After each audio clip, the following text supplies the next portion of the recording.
ಎಲ್ರಿಗೂ ನಮಸ್ಕಾರ. ಇದು ಯಾದಗಿರಿ ಜಿಲ್ಲೆಯ ಹುಣಸಗಿ ತಾಲೂಕಿನ ಕೊಡೇಕಲ್ ಗ್ರಾಮದ ಬೆಳೆಯಾಗಿದೆ.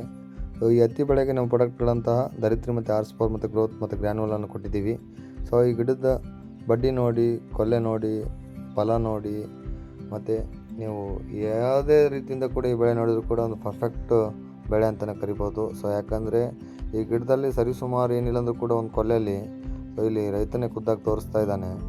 ಹೆಂಗಂದರೆ ಇಲ್ಲಿ ನಾವು ಎಣಿಸ್ಕೊಂಡು ಬಂದಿದ್ದೀವಿ ಒಂದು ಕೊಲ್ಲೆಗೆ ಎಷ್ಟು ಕಾಯಿ ಬಂದಿದೆ ಅಂದರೆ, ಇಲ್ಲಿ 1 2 3 4 5 6 7 8 9 ಒಳಗಡೆ 2 ಇದೆ. ಟೋಟಲಾಗಿ ಏನಿಲ್ಲ ಅಂದರೂ ಕೂಡ ಒಂದು ಕೊಲ್ಲೆಗೆ 11 ಕಾಯಿ ಹಿಡಿದಿದೆ. ಇದು ಒಂದೇ ಬಡ್ಡಿಯ ಒಂದೇ ಬುಡದ ಗಿಡ ಆಗಿದೆ.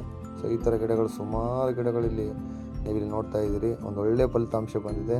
DLS ಮ್ಯಾನೇಜ್ಮೆಂಟ್ಗೆ, DLS ಪ್ರಾಡಕ್ಟ್ಗೆ ನಾವು ತುಂಬ ಧನ್ಯವಾದ ಹೇಳಲೇಬೇಕು. ಶಿವರಾಜ್ ಸರ್ ಜೊತೆ ಕೊಡೇಕಲ್.